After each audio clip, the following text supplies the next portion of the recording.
శ్రీవల్లి అయితే చందుతో నర్మదా ప్రేమ 10 లక్షల విషయాన్ని మావయ్య గారికి చెప్పి మనల్ని దోషులుగా నిలబెట్టారని చూస్తున్నారని చెప్పేసి చెప్పిన మాటలనే గుర్తు తెచ్చుకొని భయపడుతూ ఉంటాడనమాట. ఇంతలో సాగర్ అయితే వచ్చేసి ఇక చందు పక్కనే కూర్చొని ఏంట్రా అన్నయ్య ఒక్కడివే కూర్చొని ఆలోచిస్తున్నావు అని చెప్పేసి అడుగుతూ ఉంటాడనమాట. ఇక ఎంత మాట్లాడినా కానీ చందు అయితే సైలెంట్గా ఉండేసరికి ఏంట్రా అన్నయ్య ఏం మాట్లాడవు అని చెప్పేసి సాగర్ అయితే అంటాడు. ఇక చందు అయితే నీకు ఆల్రెడీ చెప్పాను కదరా నర్మదని మా విషయాల్లో జోక్యం చేసుకోవద్దని, నువ్వు నీ భార్యకి చెప్పలేదా అని చెప్పేసి అడుగుతాడనమాట. ఇక ఆ మాటకి సాగర్ అయితే నేను కూడా నీకు చెప్పాను కదన్నయ్య, వదిన నర్మదా విషయంలో జోక్యం చేసుకోవడం వల్లే నర్మదా రియాక్ట్ అవుతుందని తప్ప తనంతట తాను కావాలని చేయడం లేదని చెప్పాను కదా అని చెప్పేసి అంటాడనమాట. ఇంకా ఆ మాటకి చందు అయితే రేయ్ నీ భార్యకి చెప్పమని చెప్పినప్పుడు చెప్పు, అది చేయకుండా ఎదురు ప్రశ్నలు వేసి వితండవాదం చేస్తావేంటి అని చెప్పేసి అరుస్తూ ఉంటాడనమాట. ఇక సాగర్ అయితే నర్మదా తప్పు లేనప్పుడు నేను తనతో ఎలా చెప్తానని అని చెప్పేసి అంటూ ఉంటాడు. తప్పు లేదని నీ భార్యని సమర్థిస్తావా ఏంట్రా బుద్ధి లేకుండా, ఈరోజు కూడా నర్మద మీ వదిన వాళ్ళ చెల్లెల్ని అవమానిస్తూ మాట్లాడిందంట. ఇంటికి వచ్చిన చుట్టాలను అలా అవమానిస్తారా? ఆ ఇంటి అల్లుడిగా నాకు ఎంత అవమానం, నా తమ్ముళ్ళ భార్యలో నాకు విలువ లేకుండా చేస్తే నేను మా అత్తారింట్లో తలెత్తుకోగలనా? ఇవి ఏమీ ఆలోచించలేదా నీ భార్య? వెళ్ళి నీ భార్యకి చెప్పరా అంటే తన తప్పు లేదని సమర్థిస్తావేంటి? వల్లి విషయంలో నర్మద ఎందుకు జోక్యం చేసుకోవాలి? అసలు నర్మదా ప్రేమ వాళ్ళు వాళ్ళ విషయాలు వాళ్ళు చూసుకోకుండా వల్లి విషయంలో ఎందుకు వేలు పెడుతున్నారని చెప్పేసి మాట్లాడుతూ ఉంటాడనమాట. ఇక అప్పుడే ఆ మాటలు విన్న ధీరజ్ అయితే అసలు నువ్వు ఈ మాటలు ఎలా మాట్లాడుతున్నావు అన్నయ్య అని చెప్పేసి అంటూ ఉంటాడనమాట. ఏంట్రా ఏమన్నావు? నర్మదా ప్రేమ వల్ల నా భార్య బాధపడుతుంది, మరి అడగకుండా ఎలా ఉంటాను అని చెప్పేసి చందు అయితే అంటాడనమాట. కదా మొన్న ప్రేమ విషయంలో కూడా నేను ఇలాగే అడిగాను, అప్పుడు నువ్వేమన్నావు? ప్రేమ ట్యూషన్ విషయం వదినకి ఏం సంబంధం, వదిన ఎందుకు జోక్యం చేసుకుంటుంది అని అడిగినప్పుడు వదిన పెద్ద కోళ్ళు కాబట్టి ఇంటి విషయాల్లో జోక్యం చేసుకునే హక్కు ఉంది అన్నావు.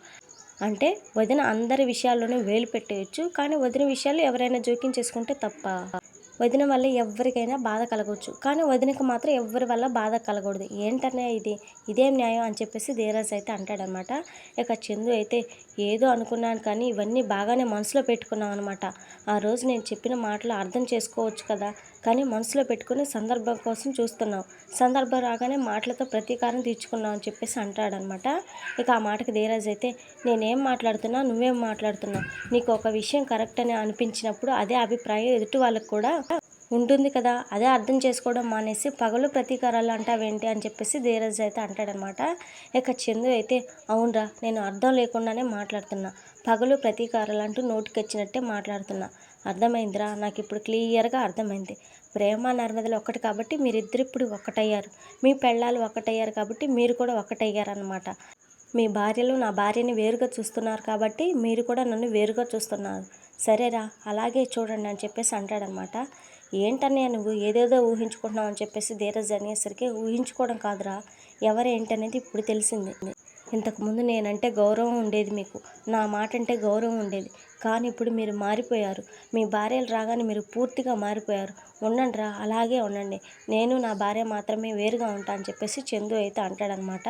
ఇక ఆ మాటలు విన్న వేదవతి అయితే రేయ్ ఆపండ్రా అని చెప్పేసి వస్తుందనమాట. అసలు మీకు బుద్ధి ఉందా, ఏం మాట్లాడుతున్నారా? ఎవరి నోటిలోంచైనా ఆ మాట వచ్చిందంటే చెంపలు పగిలిపోతాయి. ఇంతకుముందు ఎలా ఉండేవారురా, రామలక్ష్మణులా ఉండే మిమ్మల్ని చూస్తే ఈ అమ్మ గుండె ఆనందంతో పొంగిపోయేది, కానీ మీరు ఇప్పుడు ఇలా గొడవ పడుతుంటే ఈ తల్లి గుండె పగిలిపోతుందిరా, ఇదే మీకు చివరి గొడవ కావాలి, ఇంకెప్పుడు గొడవ పడ్డా అని మాట ఇవ్వండిరా అని చెప్పేసి వేదవతి అయితే అడుగుతుందనమాట. అయితే చందు ఒట్టు పెట్టకుండానే అక్కడి నుంచి అయితే వెళ్ళిపోతాడు. ఆ తర్వాత ధీరజ్ సాగర్లు కూడా వెళ్ళిపోతాయి అనమాట. ఇక వేదవతి అయితే రేయ్ మీరు ఈ అమ్మ చేతిలో చేయి వేయకుండానే వెళ్ళిపోతుంటే గూడు చెదిన పక్షిలా అనిపిస్తుంది, మీ మధ్య మొదలైన దూరం ఎంత దూరం తీసుకొని వెళ్తుందేమోనని భయంగా ఉందని చెప్పేసి ఏడుస్తూ ఉంటుందన్నమాట. ఇంకా తర్వాత రాత్రి అయ్యేసరికి కొడుకులు కోడళ్ళు పడుతున్న గొడవల గురించి ఇక రామరాజుతో చెప్పాలని అనుకుంటుంది, కానీ మళ్ళీ అంతలోనే నీకు చెప్పినా కానీ గొడవ పెద్దదవుతుంది తప్పితే తగ్గదని చెప్పేసి అనుకొని ఇంక చెప్పకుండా ఆగిపోతుంది అనమాట. మరి మన రామరాజు ఏమో చెప్పు బుజ్జమ్మ అలా ఉన్నావేంటి గట్టిగా అడుగుతూ ఉంటాడనమాట. ఇక వేదవతి అయితే కోడళ్ళు అనవసరంగా మాటలు అనేసుకుంటున్నారు, కొడుకులు కూడా అలాగే ఉన్నారు, అవి భవిష్యత్తులో సమస్యగా మారిపోతాయేమోనని భయంగా ఉందండి. ముగ్గురు కొడుకులు కలిసి మాట్లాడుకోవడం లేదు కూడా, ప్రతి విషయంలో ఆ అమ్మాయి జోక్యం చేసుకోవడం వల్లే ఇదంతా అని చెప్పేసి వేదవతి అయితే అంటుందనమాట. ఇక ఆ అమ్మాయి అనగానే ఎక్కడా శ్రీవల్లి అని అంటుందని ఆ అమ్మాయ్యా ఏ అమ్మాయి అని చెప్పేసి ఇక రామరాజు అయితే అడుగుతూ ఉంటాడనమాట. ఇక వేదవతి అయితే ఒకరని కాదులేండి ముగ్గురు అలాగే ఉన్నారని చెప్పేసి అంటూ ఉంటుందన్నమాట. వాళ్ళు ఏదో చిన్నపిల్లలు, పెద్ద కుటుంబంలో ఇలాంటివి సహజం. కొడుకుల గురించి నేను చూసుకుంటా, కోడల గురించి నువ్వు చూసుకో, ఎక్కువ ఆలోచించుకొని చెప్పేసి రామరాజు అయితే అంటాడు. ఇది ఫ్రెండ్స్ మన ఇవాల్టి వీడియో నచ్చితే తప్పకుండా లైక్ చేయండి. మరి మన వీడియోస్ని మిస్ అవ్వకుండా చూడాలనుకుంటే ఛానల్ని వెంటనే సబ్స్క్రైబ్ చేసుకుని సపోర్ట్ చేయండి. Thank you.